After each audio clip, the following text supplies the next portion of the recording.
Assalamualaikum warahmatullahi wabarakatuh. Halo semua, kembali lagi bersama saya Wildan ini. Nah, di sini kita masuk ke bab 13 yaitu failover load balance. Nah, di bab 13 ini kita akan mempelajari 10 materi. 1. Konsep failover dan load balance. Nah, teman-teman, keduanya adalah fitur di mikrotik. Nah, kita lihat dulu untuk konsepnya. Ketika company memiliki dua arah jalur ke internet, atau gampangnya memiliki jalur internet dengan menggunakan dua jalur ISP, kita bakalan pakai failover atau load balance kalau failover itu satu aktif, satunya sebagai backup. Kayak topologi ini, jadi dia itu, ini kan router itu ada dua jalur ISP, yaitu ke ISP1 dan ISP2. Nah, kalau ingin salah satu ISP aktif terus satunya sebagai backup, itu pakai failover. Tapi kalau dua-duanya aktif secara bersamaan itu load balance. Nah, yang balance itu bisa kita terapkan. Misal di sini kan ada VPC ya. Nah, misal ketiga VPC ini kalau mau akses YouTube itu pakai ISP1. Terus kedua VPC ini pakai ISP2 ketika mau akses apa gitu ya, teman-teman. 2. Setting topologi. Sebelum itu, pada bagian topologi dapat kalian perhatikan di sini terdapat dua router yang bertindak sebagai ISP dan satu router bertindak sebagai customer. Untuk IP di kedua router ISP ini saya setting secara statik dan sudah terakses dengan internet. Dan untuk name dan hostname-nya sudah saya sesuaikan. Nah, selanjutnya kita dapat memberikan IP di router customer. Maka kita bisa setting IP address pada Ether 2 di kedua router ISP yang nantinya akan dijadikan gateway. Untuk router customer, kita buka router ISP1. Nah, di sini pada menu IP addresses ya. Lalu kita berikan IP yang digunakan, misal 192.168.1.1/24. Dan untuk Ether-nya pakai yang Ether 2. Lalu kita apply, lalu kita oke.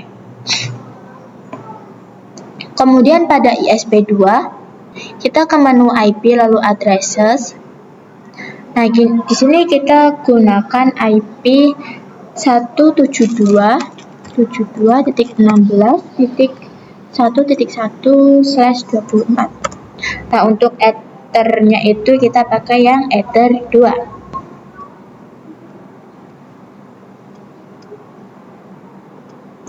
Kita apply lalu kita oke. Selanjutnya kita akan lakukan static addressing di router customer. Kita masukkan IP yang mengarah ke Ether 1. Di sini kita ke IP, kita ke addresses. Lalu kita tambahkan mengarah ke Ether 1 ya teman-teman, yaitu 192.168.1.2/24. Untuk Ether kita pilih yang Ether 1, lalu apply, lalu oke. Lalu kita tambahkan lagi untuk yang mengarah ke Ether 2, yaitu 172.16.1.2/24. Nah, di sini kita pilih Ether 2. Kita apply, lalu kita oke. Jika sudah, kita tes ping ke gateway-nya pada terminal. Kita klik yang new terminal. Kemudian ping gateway-nya yaitu ping 192.168.1.1.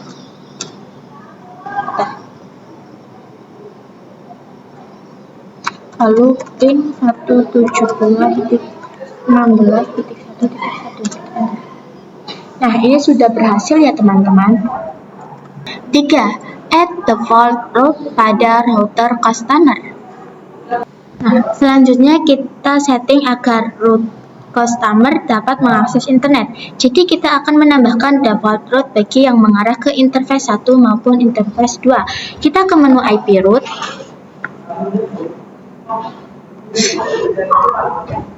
Kemudian kita klik add. Lalu untuk base address-nya kita biarkan default. Dan gateway-nya yaitu 192.168.1.1. Lalu kita klik apply, lalu kita oke. Lalu kita tambahkan lagi untuk yang 172 ya teman-teman. 172.168.1.1. Lalu kita apply, lalu kita oke. Nah, perhatikan pada bagian route flag di sini. Untuk yang mengarah ke router ISP1, informasinya adalah AS atau aktif statik. Sedangkan untuk ISP2, informasinya itu S, yaitu statik, yang mana berarti tidak aktif. Nah, jika saya disable yang mengarah ke ISP, maka ISP2 akan aktif. Jadi inilah yang dinamakan konsep failover. Kemudian kita setting IP DNS-nya. Kita ke menu DNS setting. Lalu kita DNS. Nah, pada kolom servers kita berikan 8.8.8.8. Lalu kita apply, lalu kita oke. Kemudian kita klik terminal, lalu kita ping 8.8.8.8. Nah, di sini kalian bisa perhatikan pada topologinya. Ini terdapat 2 VPC yang belum terkoneksi, maka kita akan koneksikan terlebih dahulu.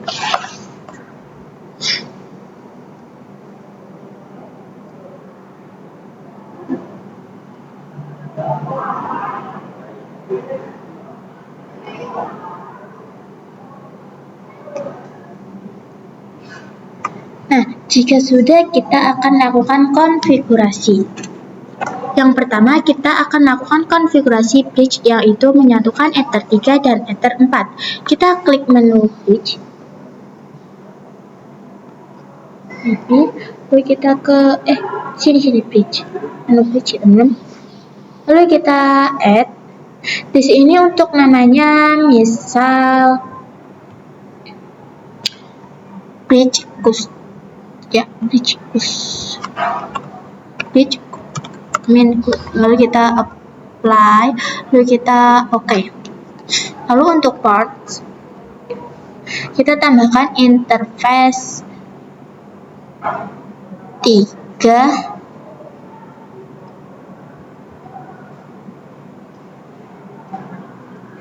dan 4.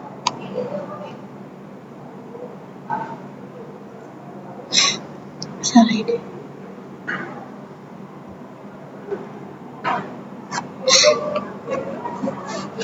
Kita ke menu IP address.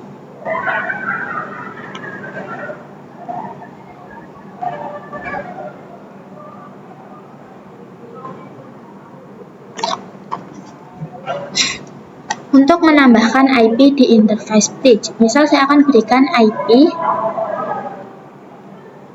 10.10.10.1/24. Dan untuk interface-nya pilih yang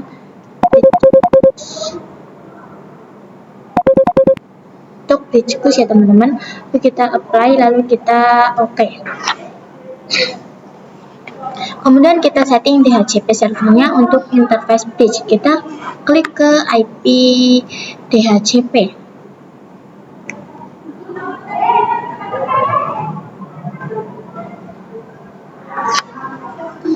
Lalu kita klik DHCP setup. Untuk interface-nya kita pilih yang bridge Kemudian kita next saja. Oke. Selanjutnya kita konfigurasikan NAT. Nah, karena kita memiliki 2 ISP, maka kita konfigurasikan NAT-nya itu 2 kali ya. Kita klik ke IP firewall.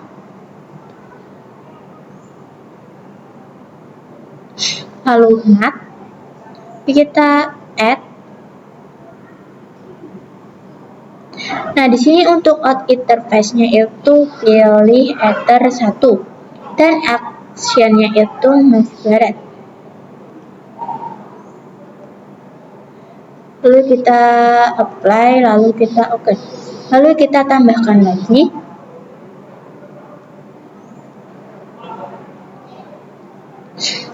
Untuk add interface-nya itu Ether 2. Kita action-nya itu pilih yang masquerade. Kita apply, lalu kita oke. Jika sudah, kita bisa merequest IP DHCP di kedua VPC-nya. Nah, di sini kita ke VPC 1. Nah, di VPC 1 kita ketikkan IP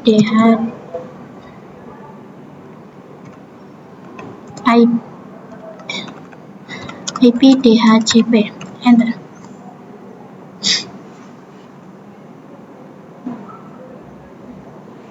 Lalu di VPC 2 juga kita IP DHCP ya teman-teman.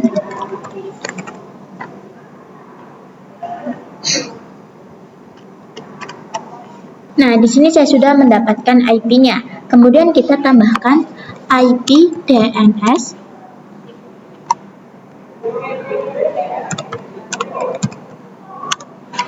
Kita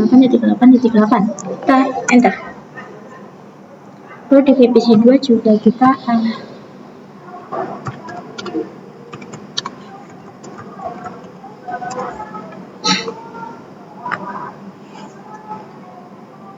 jika sudah, kita bisa ping 88.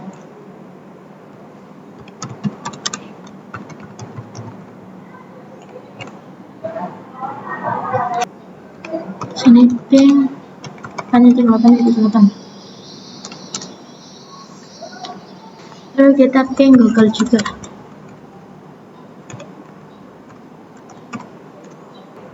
Nah, perhatikan di sini VPC-nya sudah terakses internet otomatis pada VPC 2. Juga sudah bisa akses internet ya teman-teman.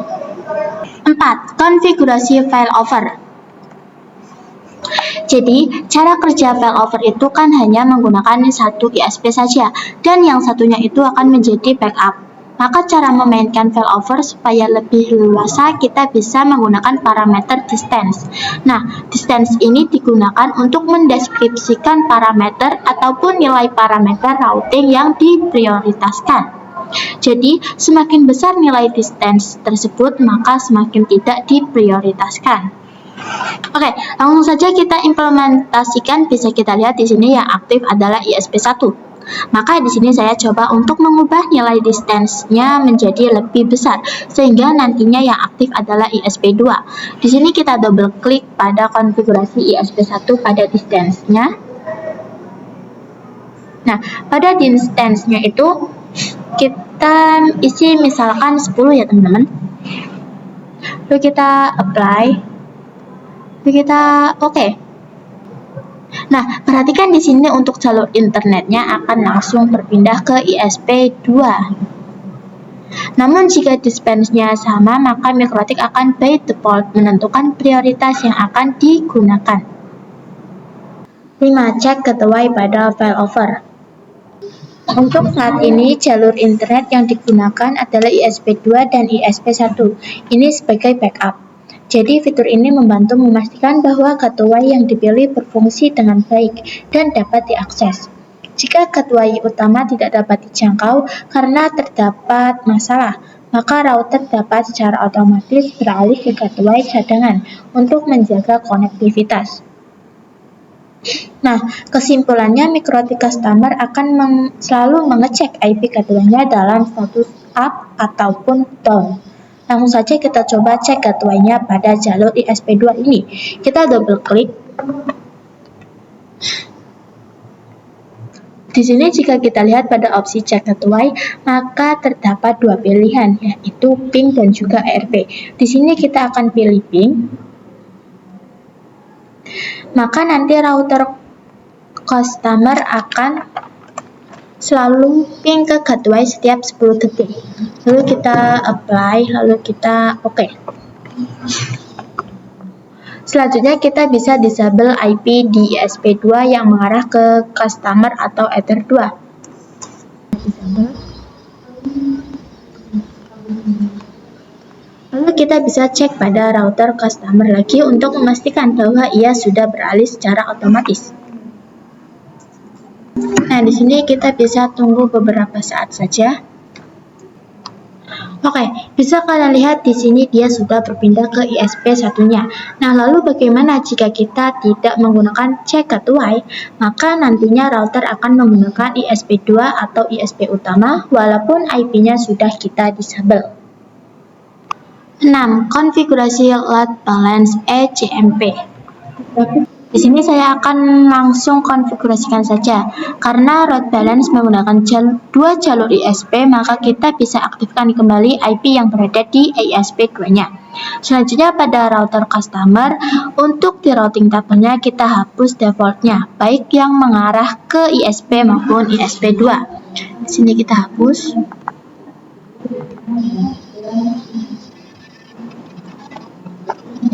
Kemudian kita tambahkan lagi. Di sini untuk TST address-nya biarkan by default. Untuk bagian gateway kita isikan IP dari dua ISP. Nah, di sini untuk menambahkan dua kolom kita klik tanda panah yang di bawah ini ya teman-teman.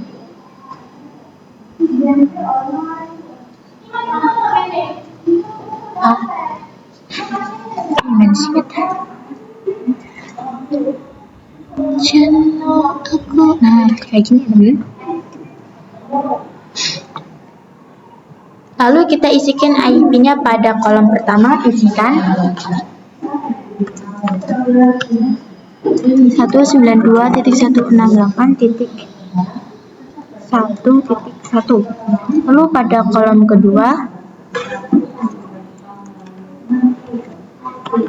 kita isikan 172.16.1.1. Lalu kita apply, lalu kita oke. Di sini akan muncul informasi AS yang berarti kita bisa akses internet melalui ISP1 maupun ISP2. Lalu kita akan lakukan uji coba load balance ECMP pada kedua VPC dengan ping 88. Di sini kemudian kita lakukan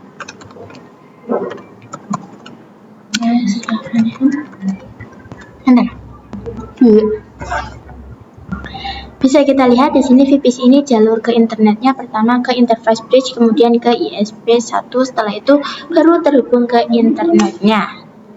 Di sini kalian bisa coba di VPC1 juga ya teman-teman.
Trace 8.8.8.8. Ini ia sama, yaitu melewati bridge dan melewati ESP1. Sekarang kita coba untuk ping google.com.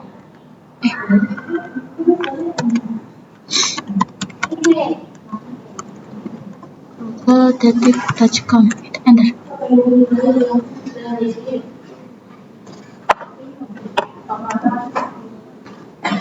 Page google.com. Nah, di sini juga melewati jalur ISP1. Jadi perlu diketahui bahwa yang menentukan jalur internetnya adalah mikrotik. Jadi kita tidak tahu atau istilahnya round robin load balance. Jadi ketentuannya itu 50F. 7. Trace route. Nah, sebelumnya kita sudah melakukan konfigurasi load balance, akan tetapi sifatnya ini masih running. Nah, kali ini kita akan coba trace route dari sisi router customer. Jadi langsung saja kita coba, kita klik tools, kemudian trace route. Trace route itu kita isikan 88 ya teman-teman.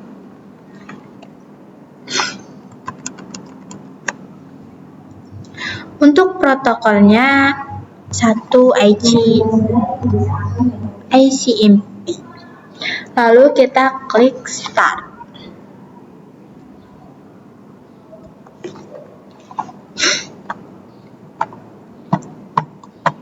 Nah, di sini untuk nomor 1 dia melewati ISP1.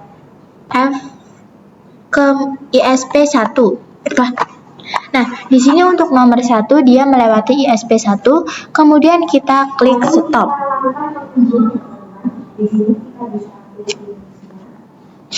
Kemudian jika kita coba trace route ke IP Facebook, untuk mengetahui IP Facebook kalian bisa cek pada command prompt.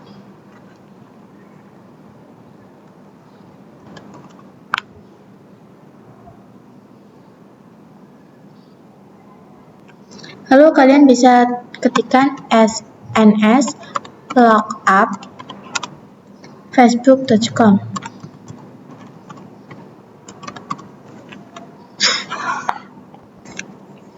Di sini kita tinggal copy saja. Lalu kita tempelkan saja di trace route 2. Lalu kita start. Nah, di sini dia juga sama ya, yaitu melewati ISP1. Lalu kita bisa stop. 8. Kasus berbeda bandwidth pada ISP. Sekarang kita akan uji coba, yaitu pada setiap ISP bandwidth-nya berbeda-beda. Misalkan ISP1 bandwidth-nya 2 Mbps dan yang ISP2 bandwidth-nya 8 Mbps. Maka nantinya perbandingannya bukan lagi 50-50, namun 1:4. Langsung saja kita ke router kamar. Di sini kita klik menu IP. Lalu kita ke route. Kemudian kita double klik pada default route. Nah, jadi karena perbandingannya itu 1:4, maka di sini pada bagian gateway kita sediakan 5 kolom. 1, 2, 3, 4, 5. Nah, jika sudah kita klik apply lalu OK. Selanjutnya kita lakukan trace route dari router customer. Kita pergi ke menu tools, lalu pilih trace route. Kemudian di sini pada kolom trace route isikan IP Facebook yang tadi. Lalu untuk protokolnya pilih ICMP, lalu klik start.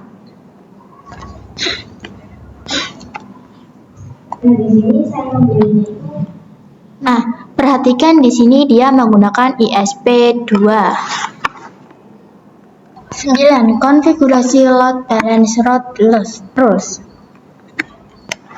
Nah, Kita akan melakukan konfigurasi load balance dengan metode route rules.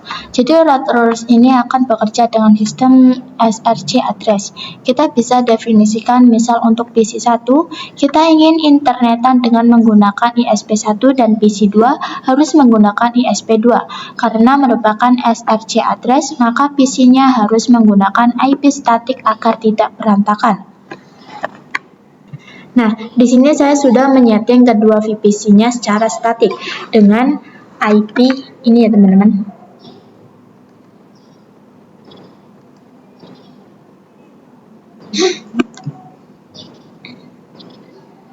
Ini untuk VPC 1 dan ini untuk VPC 2. Dan keduanya sudah memiliki IP DNS 8.8.8.8.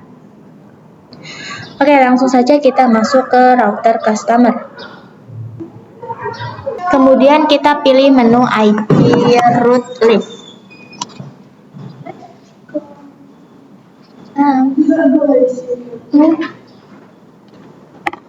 IP route list. Dan untuk konfigurasi sebelumnya kita disable lalu klik rules kemudian. Klik add.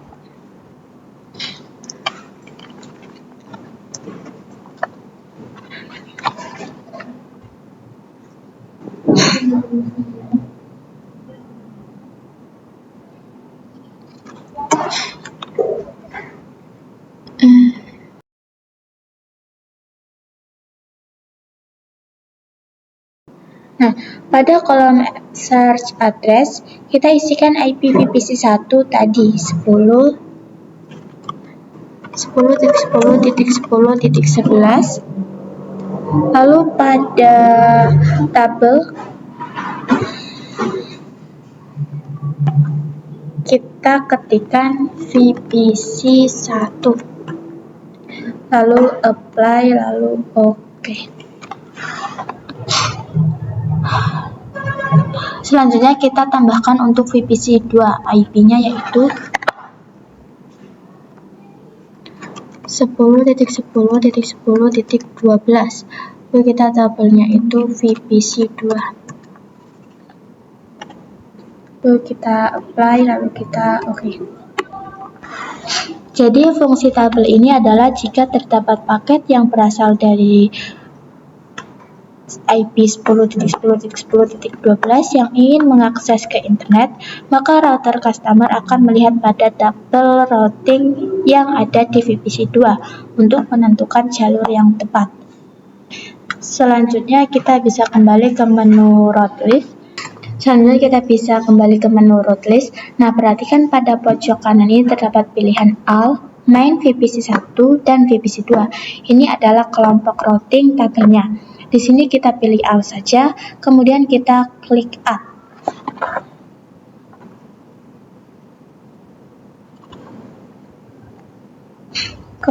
Pada bagian DST address ini biarkan default, lalu untuk kata Y-nya didefinisikan IP yang mengarah ke ISP1 yaitu 192.168.1.1. Dan pada bagian routing mart pilih VPC 1. Lalu kita apply, lalu kita oke.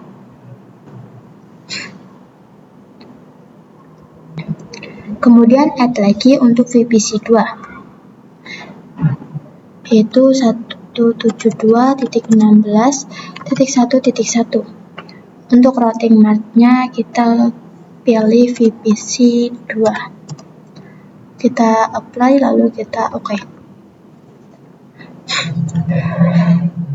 Maka di sini sudah terdapat dua jalur internet yang mana dua-duanya ini sudah aktif.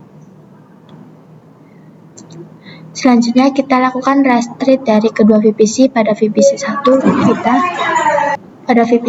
kita ping 88.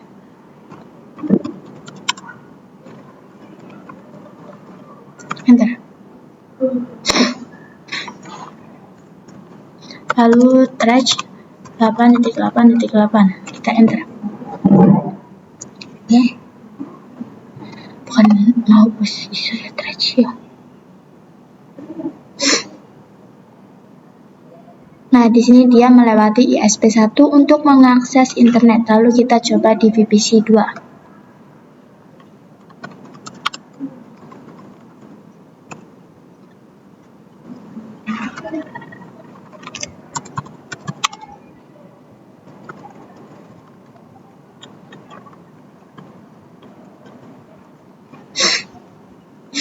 Nah, di sini dia melewati ISP2 untuk mengakses internet. 10. Konfigurasi load balance firewall Mangle. Jadi, firewall Mangle ini bisa mendefinisikan paket berdasarkan protokolnya. Nah, untuk konfigurasi sebelumnya ini sudah saya disable, baik yang ada di menu root ataupun roles.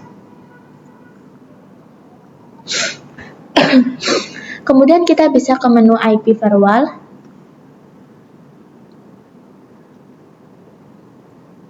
Lalu klik Mangle.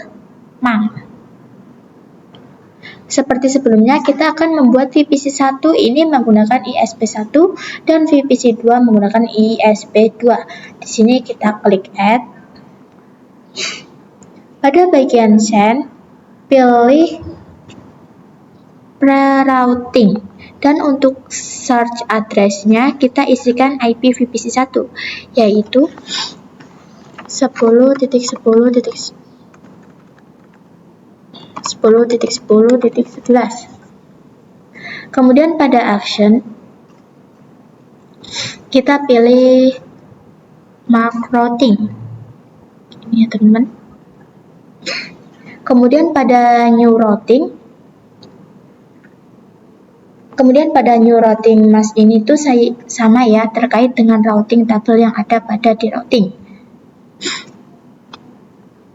Misal di sini kita isikan Mangle strip ISP1. Lalu kita apply, lalu kita OK. Lalu kita klik copy. Untuk menambahkan lagi yang mengarah ke ISP2 dan search address-nya kita isikan IP 10.10.10.12. Untuk action-nya kita pilih mark routing dan pada new routing-nya kita isikan dengan Mangle strip ISP2.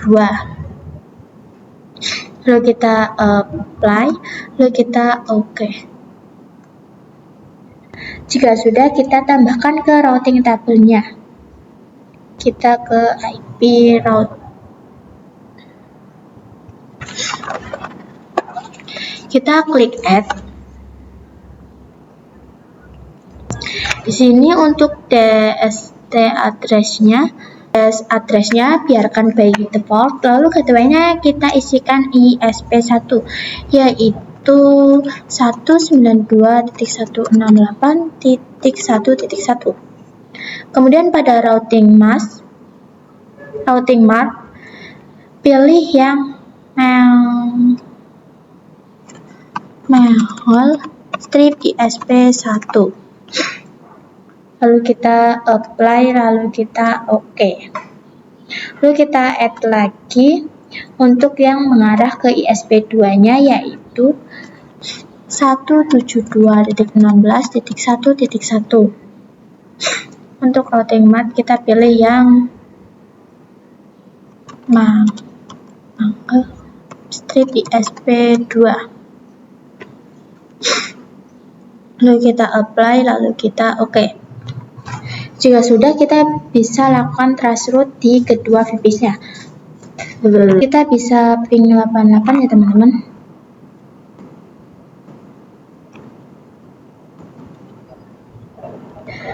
Kemudian trace 88. Nah, di sini ia melewati ISP1 dan ini sudah sesuai dengan apa yang kita konfigurasikan sebelumnya.